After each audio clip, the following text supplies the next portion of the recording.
Well, I'm one of these real fortunate people. I was raised in Yazoo City, Mississippi.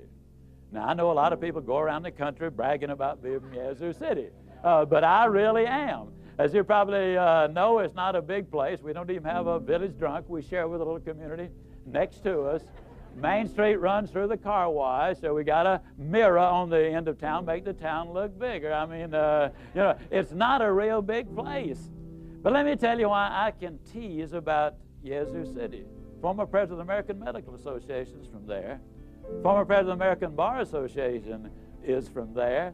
Former president of the Southern Baptist Convention is from there. Former vice president of the Southern Baptist Convention is from there. The former chairman of the Republican National Committee is from there. Jerry Clowers is from there. I mean, it's quite a place. Now, a lot of people ask me, well, how do you account for all of that? Well, two things. Had good preachers and a wonderful superintendent of education that saw to it that the kids got a good education. I'm proud to be from Yazoo City. We lived next door when I was a child.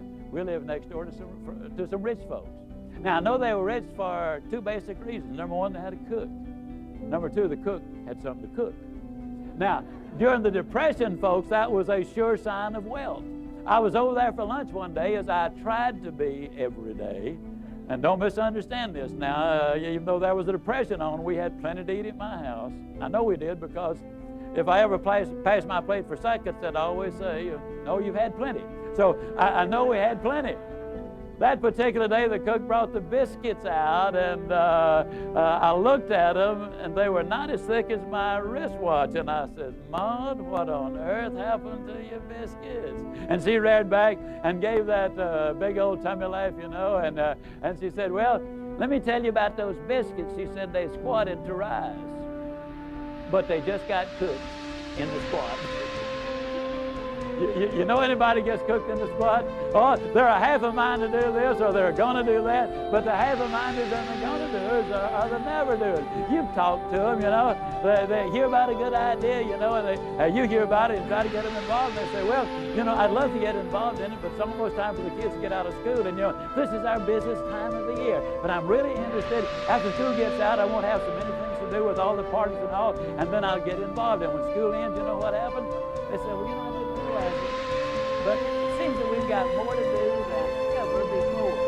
And, I'm busier than ever. They got to take the kids somewhere all the time. Wait till the kids get back in school, and then I'll really get involved. Kids get back in school, and they say, well, this is the first year in 19 years that dear old Central High has finally fielded a winning football team, and I got to support the kids there. Wait till football season is over, then, man, I'll really get involved in football season. They say, well,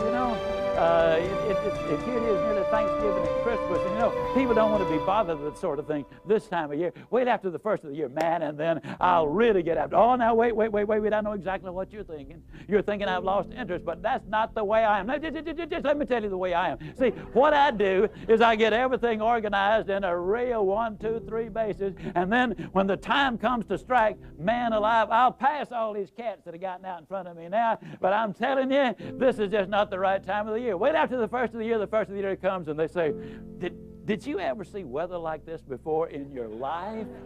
I mean, you never know whether you live in San Francisco or Buffalo or Yazoo City or wherever it is you live. Did you ever see weather like this? I mean, you can't depend on it. Wait till this weather clears up, man, and then we'll really get busy. The weather clears up, and they say, I haven't hit a golf ball or wet a hook in I don't know when. And, fella can't work all the time. You said it yourself. You got to have some time for yourself. Wait till I have a little recreation, and then, man alive, I'll get with it. And they have a little recreation, and then they say, well, it's almost time for the kids to get out of school.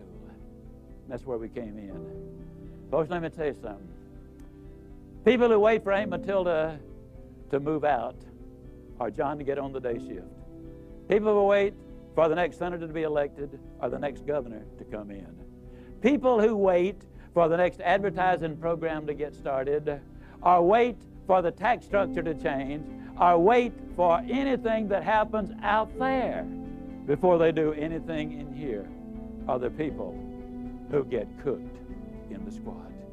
The message is we need to do it now. You don't have to be great to start, as my friend Joe Sava says. but you got to start to be great.